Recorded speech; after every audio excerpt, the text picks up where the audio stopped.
Hey everybody, it's Jason Blaha here, and today I want to chat with you guys a little bit about why it isn't necessary to train the classic lifts in order to be strong at them. And I'm not talking about novice lifters because novices need to learn basic movement patterns and they need to practice things like the squat, bench, and deadlift, and any lift they might want to get good at later.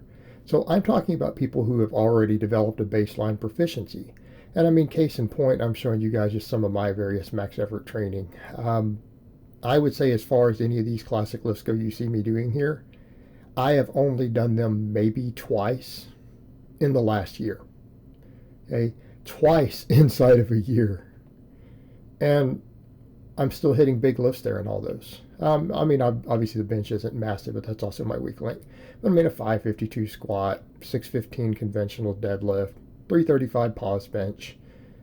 I don't train these exercises really, right? I don't train them. And I have clients who do the same thing.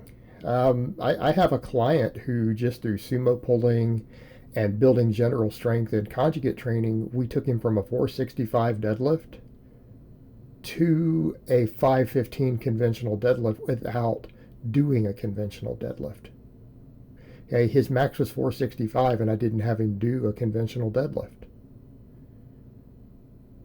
He pulled 515, 50-pound increase without having done the lift. Right? I've taken guys who had like a 300-pound deadlift, and while doing almost no actual normal conventional deadlifts, taking them up to like 415. We do these things by building general strength, building size, working on your weak points, and just doing max effort lifts. And I think people have to remember these are not highly technical exercises. It's different if we're talking about classic lifts like the Olympic lifts. Okay, those are technical. They require practice. But a back squat, right? A back squat, a conventional deadlift, even a bench press. If you're strong and you're explosive and you're used to lifting heavy weights, you will be good at these by default. And it's because they are tests of brute strength, right? They're tests of brute strength. I mean, a perfect example, you take someone who's an elite athlete like Dmitry Koklov. I think he had bench pressed 500 pounds at one point. People wanted to just see what he could bench. He got over and they had him ramp up and he benched 500 pounds. He doesn't train the bench press. He's just that strong. So that's kind of the thing that I laugh at when people try to say, well, these lifts aren't a true test of strength, they're a test of what. Really? Then how come everyone who's really strong has big lifts on them without training them while doing other stuff? There's plenty of people who are brutally strong who are good at these lifts without performing them. They are just a test of brute strength. Squat, bench, and deadlift are a test of brute strength. There is a small skill component involved. And it's there, and I'm not saying it doesn't exist, but most of the skill involves learning just how to get tight. Just learning how to find your leverages. And if you know how to find your leverages because you lift heavy on other lifts, you already know how to ramp up to a max. You know how to find your groove. And so if you go to ramp up on a max on them and start just adding 10 pounds at a time and hitting another single, or 20 pounds or 30 or whatever's a small jump for you based on what you're capable of lifting, they're going to be good. I mean, just like, again, the 552 squat. I didn't do any back squatting. I did box squatting for a year, and it wasn't even raw. I only did, 2 or 3 raw box squats without chains or bands. Hit a 552, then did some back squatting with chains, so it's just a different movement pattern, and then hit a 552. And I haven't done one since. Because the box squat and even box squat variations carry over. If you get really strong at box squats against bands or chains, you'll have a good back squat. On the conventional deadlift, if you get strong at different sumo pulling or pulling from the floor in general, you'll have a good conventional deadlift.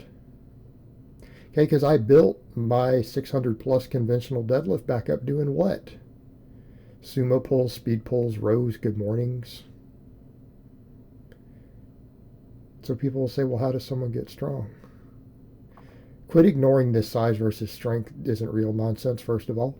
Just get big, okay? Because it doesn't matter. It doesn't matter that you see some guy out there who has a freakish strength to weight ratio or strength to size ratio.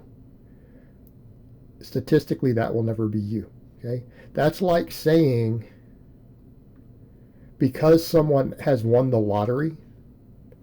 I saw a person on the news who won a $30 million lottery. Therefore, I can be rich without working. That's the sort of logic that says I can get brutally strong without getting really jacked first, okay? Without putting on tons of size. That is literally the same logic that you're using. That person won a genetic lottery that allows them to have a dozen different genetic traits all combined into one person that lets them have a massive bench press or a massive deadlift without being massively jacked. Okay? They won a genetic lottery of a dozen different genes all overlapping in a certain way for their structure, muscle insertions, all sorts of things. It's a genetic lottery. That's the equivalent of you winning the lottery. So if people really think they can do that, then you should just play the lottery because you're just that lucky of a person. You're going to be a millionaire off your first lottery ticket. That's the same level of logic. So what I would say is you need to get as jacked as possible. Start maxing out on just various lifts. I mean, again, I would recommend you follow a conjugate system like I do, would be what I would recommend if you want to get strong. It will make you generally strong, generally explosive, generally athletic, and it'll get you thick. Because if you're thick and you're powerful and you practice max lifts, you will have a good squat, bench, and deadlift. Now, in my case, because I have such horrifically bad genetics for the bench press, I do require some specialization, right? It has to do with things like my triceps. I have long arms. My triceps don't grow easily. So for me, though, it's going to be at this point largely tricep specialization. But that comes back to getting big and strong. I don't have big arms. I don't have big triceps. And I happen to have long arms. Well, the longer your arms are, the more tricep dominant you're going to end up being oftentimes on a bench press or any press in general. So you better get your triceps really, really big, and particularly the heads of the tricep that complete the bench. But that comes back to the point of if you're big and jacked, you're going to have more strength potential. In that case, I have a muscle that isn't big or jacked enough, and therefore my bench is, it's okay. Solution is to get more jacked in the right places. But that would increase general strength, right? Because if you're weak on the bench press, you probably need more work on pressing in general. And if you have a muscle that you can look at and say, yeah, this muscle's clearly the limit, well, you need to get more jacked. But the point I'm making is that it isn't required to train these lifts to be good at them. We can do tons of different stuff. A 1 rep max is a 1 rep max. And I will say this over and over and over. If you get good at max pulls, and notice I said pulls, and you get strong at max pulls from the floor or off blocks or deficits or whatever, you get strong just in general at pulling, you're going to have a strong conventional deadlift the first time you do it. And it'll go up real fast. By the third time you do it, it'll get really strong. Okay? If you're good at just squatting of different types, you're going to be good at any type of squat. Okay? And if you maximally develop all those different ones, you're going to be good at any squat. In other words, you get good at wide stance box squatting, even at different box heights and things, you're going to be strong at squats. Strong at anything that's thrown at you. If you get good at just maxing out, you'll be good at maxing out on any exercise. If you have the muscle mass to move the weight that you need to move, and you practice maxing on a wide variety of exercises, you will have a strong 1 rep max at any random squat, pull, or press that gets thrown at you. A person could just draw them out of a hat and say, you're doing this one, and you'll have a good max. Because you're just good at maxing out. You'll be able to hit a very, very heavy weight relative to the amount of muscle mass that you have. You'll still be limited by that. you'll be good at it. And so this idea that we need really a lot of specificity for these for people who've already learned how to be proficient at movement, it's nonsense. All right, guys, well, that's really all I have to say on that today. I hope it's been informative, and I will talk to you guys next time.